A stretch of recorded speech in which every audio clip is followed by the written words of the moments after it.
Tenemos otro tema que es fundamental en Colombia y es fundamental porque la discusión va a ser muy intensa, ya lo es.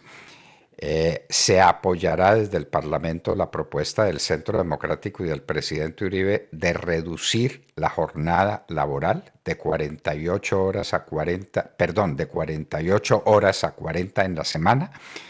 Eso es un encarecimiento y algunos dicen, bueno, qué maravilla, se va a crear empleo. ¿Quién va a pagar eso? Gabriel Vallejo Chucfí, representante a la Cámara por el Centro Democrático, Departamento de Risaralda. Muy buenos días. Doctor Fernando, muy buenos días para usted y para toda la audiencia de la Hora de la Verdad. Bueno, sabemos que no está usted de acuerdo con esta reducción de la jornada laboral porque supone un encarecimiento del trabajo y encarecer el trabajo es quitarle productividad y competitividad al país. Pero se dice que el trabajador que no tiene tanto apremio de jornada, que está más tranquilo, que tiene más tiempo para estar con su familia, que tiene más tiempo para el descanso, que tiene condiciones para estudiar otras cosas, es un trabajador más productivo y que esa mayor productividad resuelve el mayor costo que le representa al patrono con una reducción en las horas de trabajo. ¿Cuál es su opinión, doctor Vallejo? Doctor Fernando, yo, pues digamos, en una posición absolutamente, además de respeto por la postura del partido que presenta este proyecto de ley, por supuesto soy respetuoso de esa postura, pero en este caso, doctor Fernando, y en el espíritu democrático, además que tenemos dentro del centro democrático, pues yo definitivamente sí manifiesto digamos, mi inconveniencia y no puedo acompañar esta propuesta porque la considero, doctor Fernando, primero innecesaria en este momento, la considero inoportuna e inconveniente. ¿Por qué? ¿Por qué innecesaria, doctor Fernando? Y quiero arrancar por ahí. Innecesaria porque hoy la legislación colombiana, hay un principio general de derecho que ustedes, mis maestros, por allá en los años 90 me enseñaron un principio general del derecho, que el que puede lo más puede lo menos. En Colombia, doctor Fernando, hoy cualquier empresario, cualquier empleador que quiera reducir la jornada laboral lo puede hacer sin necesidad de cambiar la ley. Si hoy una empresa de fabricación de motos, una gran factoría, un pequeño taller de confección, quiere reducir su jornada laboral porque le parece que eso va a impactar en la calidad de vida de sus trabajadores, lo puede hacer sin ningún problema y sin pedirle permiso a nadie, doctor Fernando. Ese es un primer aspecto. Y por supuesto, yo entiendo que este proyecto de ley tiene un espíritu absolutamente loable, que es, digamos, que procurar el bienestar sobre los trabajadores.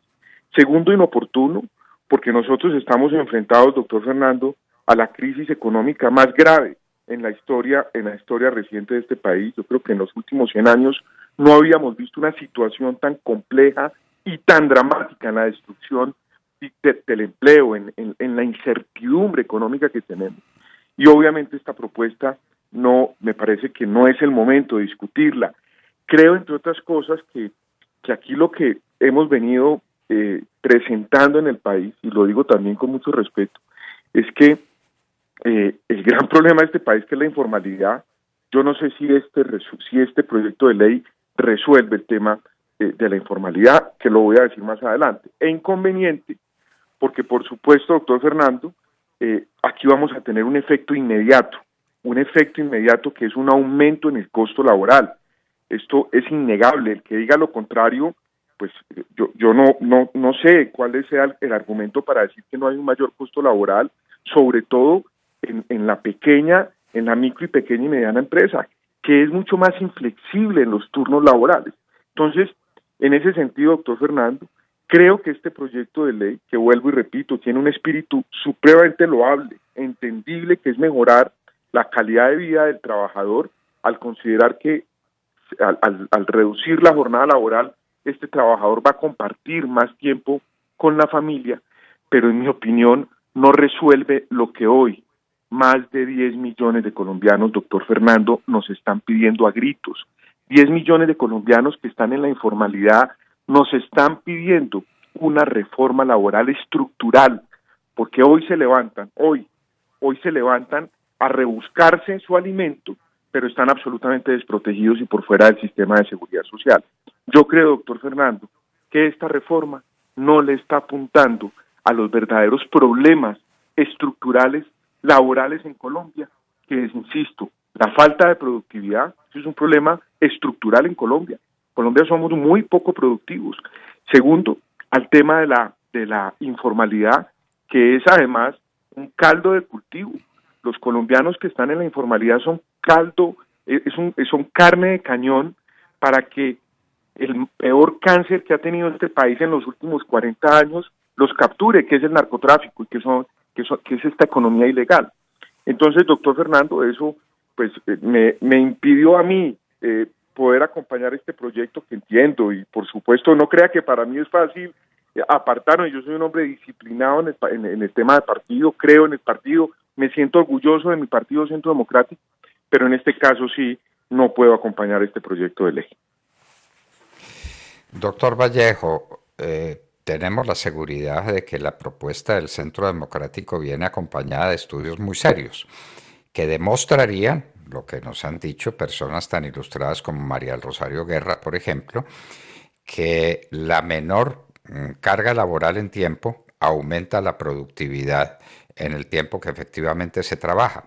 Pero esos estudios deben decir eso en cuánto tiempo se produce. Usted tiene razón. El efecto inmediato es un aumento del costo de la mano de obra, un aumento del costo para los patrones, un aumento del costo para producir. Eso debe cambiar con el paso del tiempo. ¿De cuánto tiempo? ¿Qué dicen los estudios que soportan esta fórmula propuesta por el Centro Democrático? Doctor Fernando, yo creo que entre otras cosas, eso no puede ser generalizado para todos los sectores, porque en los sectores de servicios, por ejemplo, imagínese usted una panadería, un pequeño restaurante, el tema de productividad medirlo como lo mide una factoría, como lo mide una empresa que fabrica camisas, como lo mide una empresa que fabrica automóviles, es completamente distinto. Entonces, hay que tener mucho cuidado en generalizar en todo el aparato económico colombiano, en el aparato productivo. Ahora, lo que sí se puede revisar es que haya una reducción gradual atada al aumento de productividad. Doctor Fernando, la única manera de aumentar productividad, no hay otra, no la conozco. Uno, es con reconversión tecnológica. Este es un país que durante años, especialmente en el gobierno de Juan Manuel Santos, hubo un retroceso en la reconversión tecnológica de las empresas, porque resulta que aquí le grabábamos en la compra de activos fijos de maquinaria, el IVA no se lo podían descontar. Apenas hasta el 2018 empezamos a revertir eso. Lo segundo, doctor Fernando, aquí se resuelve el tema de la productividad con pertinencia en la educación.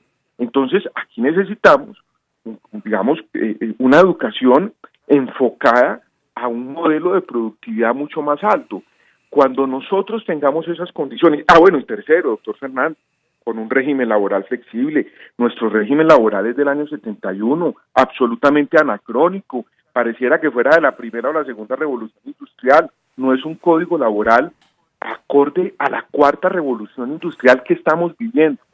Si nosotros no modificamos esos tres ítems, doctor Fernando, la reducción de la jornada laboral se queda simplemente en una buena intención y no le estamos apuntando a lo que, insisto, hoy los empresarios, los empleados informales nos están pidiendo, que es una reforma laboral estructural. A mí me preocupa que estos proyectos de ley sean reformas laborales a cuentagotas, lo digo igual con mucho respeto, porque al final entonces, ¿cuándo vamos a presentar esta reforma laboral? Es como si le tuviéramos pereza a discutirla y hoy los ciudadanos nos lo están exigiendo, insisto, doctor Fernando, a gritos, empresarios, empleados, especialmente empleados informales. No olvide usted, 8 de cada 10 empleados en el sector agropecuario son informales. ¿Qué significa eso? Que están absolutamente abandonados a su suerte de un proyecto de vida, porque nunca van a tener una pensión y no tienen protección laboral en riesgos laborales o profesionales. Bueno, eso significa que no es exacta del todo la afirmación que usted hace de que no va a pasar nada, sí va a pasar.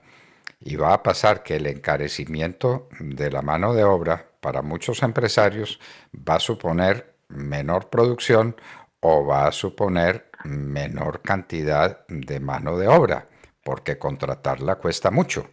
No es lo mismo contratar una persona que va a trabajar 48 horas a la semana que contratar la misma persona que va a trabajar 40 horas a la semana. Eso tiene un No, efecto. Y usted, no, usted lo ha totalmente de dicho, tiene acuerdo. Sí. Totalmente de acuerdo, doctor Fernando. No, digamos que el efecto es un sobrecosto laboral, indudablemente, que alguien lo tiene que pagar, o lo paga el consumidor final, que al final, pues tienen que incrementarse el producto del producto que se produce en esa empresa, o el servicio, lo termina pagando el consumidor final, o lo termina asumiendo el empresario, que creo que no tiene dónde. Y hay un tercer elemento, doctor Fernando, que no lo he escuchado. Oiga esto, no lo he escuchado, y también va a ser un efecto inmediato, y es la reducción. Si bien el proyecto de ley es claro que no hay reducción del salario, pero eso es relativo. ¿Por qué? Imagínese usted un empresario que contrata a ese operario por 1.200.000 pesos, o a ese profesional por 2.500.000 o 3 millones de pesos. Al final, ¿qué le va a decir? Le va a decir, hombre, yo lo contrato hasta el día de hoy, y cuando vuelva a contratar un nuevo empleado para cumplir esa misma labor, ya no lo va a contratar por 1.200.000, lo va a contratar por 1.000.000 de pesos. A ese profesional ya no le va a pagar 2.800.000, sino que le va a pagar 2 millones de pesos. Ahí podemos tener una reducción en los salarios en el corto y mediano plazo, porque el costo laboral, vuelvo y lo repito, efectivamente hay un aumento inmediato. Decir que no, pues yo creo que es negar la realidad económica de una medida de reducción laboral, de jornada laboral. No cabe duda de que eso es así. Y bien la reducción en la cantidad de mano de obra o en el salario que se paga cuando está por encima del salario mínimo es un efecto contraproducente, como usted lo dijo al principio. Bueno, vamos a ver qué ocurre, pero el debate queda para el año entrante, doctor Vallejo, ya no se cumplirá este año.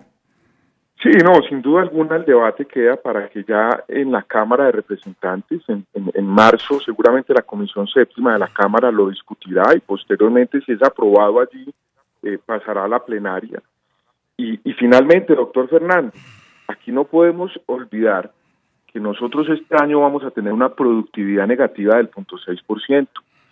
Vamos a solicitar, en las discusiones de salario mínimo, se está pidiendo un aumento, los trabajadores están pidiendo, tengo entendido, el 8%, los empresarios arrancaron con una cifra del 2 o 3%. Y aquí hay una tormenta perfecta, como digo yo, para crear mayor informalidad, y es productividad negativa, más aumento de salario mínimo, más reducción de la jornada laboral.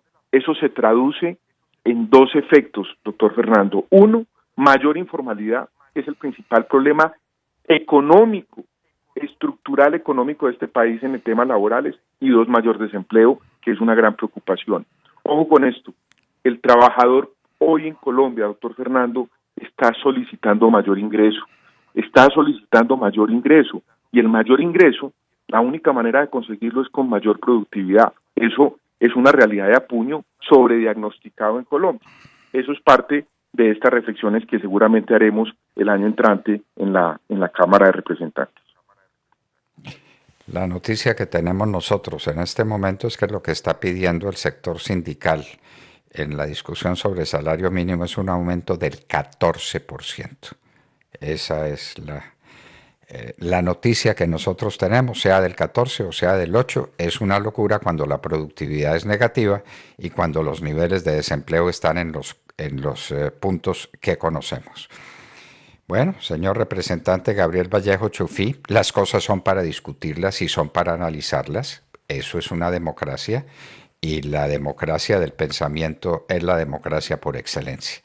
De manera que lo felicitamos por tomarse esa libertad, que sabemos cuánto le cuesta ejercerla, porque usted es hombre de partido, es hombre de disciplina, pero también tiene que atender a su conciencia y a las razones tan serias, tan bien fundadas, que usted manifiesta para no estar de acuerdo con esta propuesta de su partido, del Centro Democrático, para reducir la jornada laboral. Doctor Gabriel Vallejo, muchísimas gracias por estar con nosotros en la hora de la verdad.